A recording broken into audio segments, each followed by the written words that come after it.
Čaute lidi, mé jméno Kotíks, já vás vítám u tohohle videa, kde budeme hodnotit workouty venkovní. a začneme od toho nejhoršího a půjdeme na k tomu nejlepšímu. Užijte si video, dejte odběr, like a zvoneček.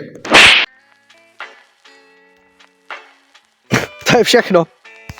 Je za mě nejhorší, protože jenom 3 tyče, nějaký žebříček, ani to není natřený, je to prostě ošklivý, hnusný a my jdeme prostě na tomhle teďka cvičit. Víc nejhorší workout to je, protože tady máte všude okolo paneláky, jo, a prostě lidi na vás budou jak kokoti čumět, jo, že tu cvičíte, jo, já radši třeba mám prostě někde v lese, jo, někde, kde jsem prostě sám, víš jak, prostě.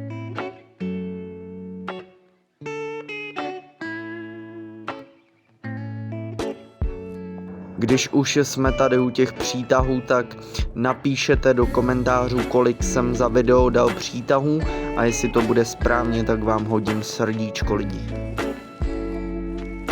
Jdeme pryč, já to nechci vidět. Jdeme pryč. Fakt jakože vysvětně to je nejhorší tady, nejhorší prostě workout na světě, jo, prostě pod panelákama, pod lidma, všichni nás čumí jak jo, takže teďka jdeme do lesního, sice je taky úplně hovno, ale aspoň prostě je osamocený, takže lidi, jsme tady. Tady lesem, akorát tam mají intro, ale jinak jako prostě nejsou lidi. Tady ani neproběhne moje veverka. Tady ani takový živáček, ani veverka neproběhne. Tak lidi, tady jsou taky jako provizorní prostě lavičky a tady si pamatuju, že na téhle lavici jsem vždycky si dával pauzy. Jak jsem skákal, 12 000 přeskoků přešvihadlo, je to na mém YouTube kanále, takže si tady běžte mrknout.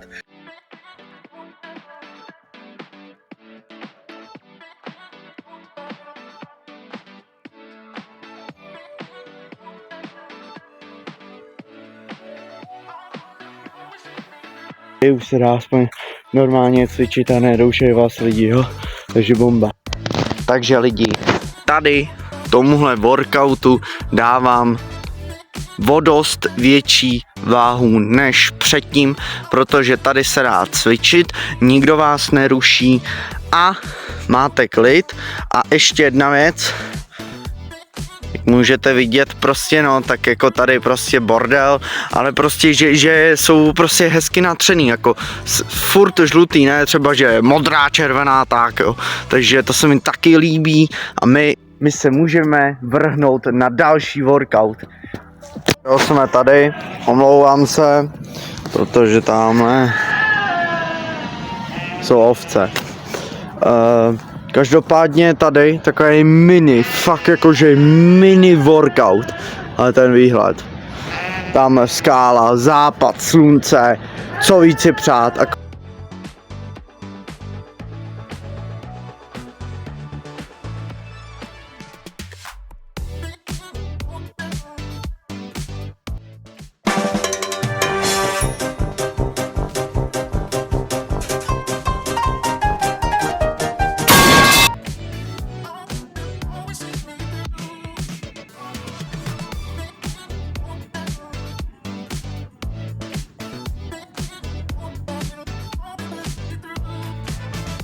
Takže tomuhle workoutu dávám dobrý hodnocení, špatným, protože tamhle vole meče kundy.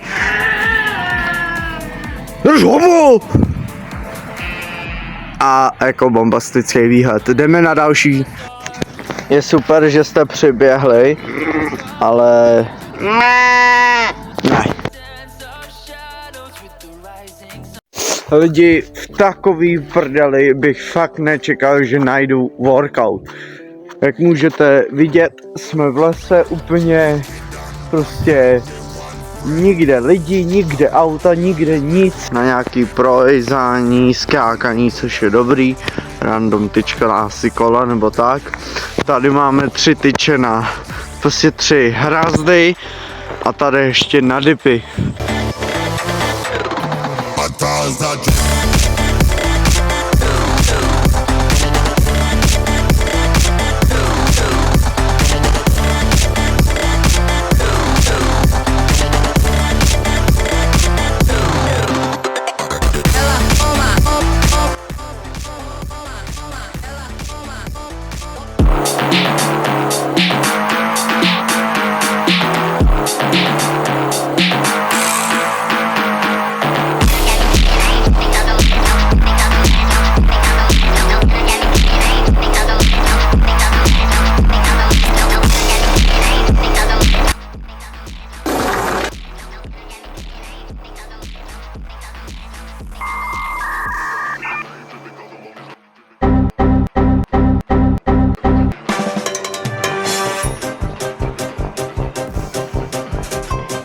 Za mě tenhle workout hodnotím tak, že můžete tady řvát.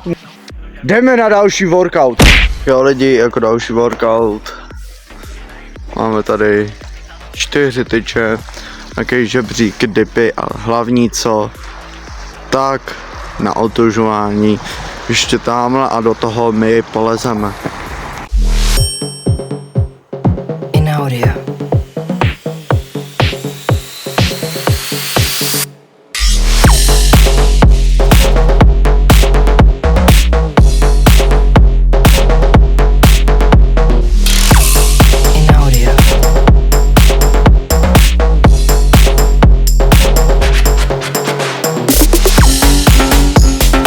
Tak jo lidi, teď se jdeme otužovat.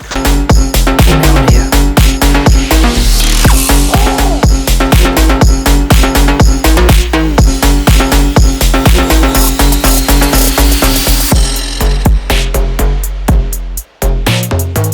Takže jsme to zvládli úspěšně a my jdeme na další workout.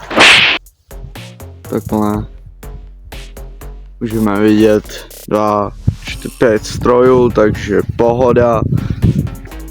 Tady mě štve jedna věc, že tady nejsou tyče na přítahy, jak by to tady bylo docela dobrý.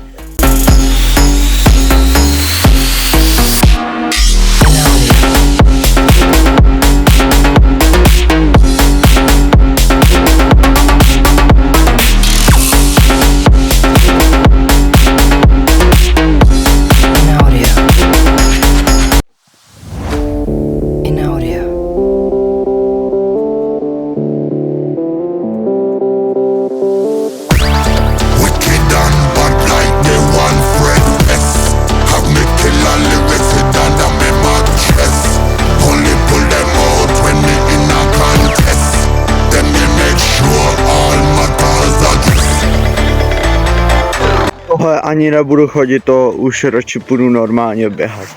To je prostě... No. A na tohle, na to taky nebudu chodit, protože to je úplně o ničem. Tady akorát skřípáme slimáky, moje dáma. Jo, takže to je taky úplně k prdu. Tohle taky, to radši běžte lidi běhat.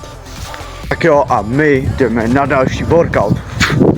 Tak jo, jsme tady u dalšího workoutu, které je u Kulturáku divadla, takže tady si jdeme odjet nohy.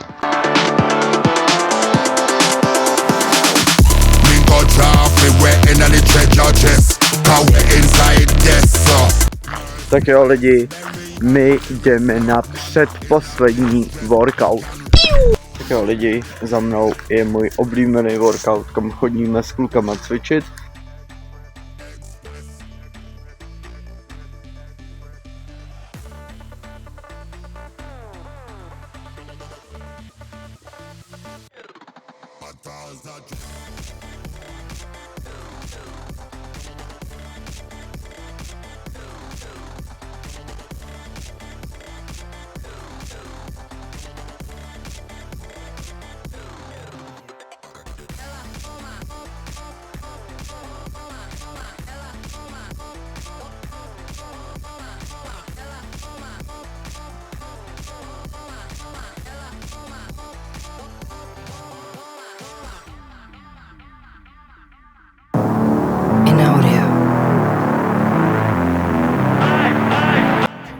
Tak jo lidi, a my jdeme na poslední workout, což je někde úplně v prdeli.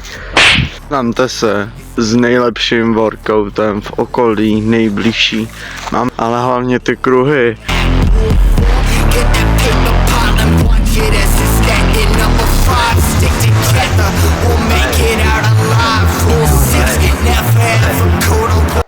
Tak jo lidi, pokud jste video koukali až do konce, dejte odběr, like a zvoneček u dalšího videa. Zatím. Čau. Shit. To se vystřihne.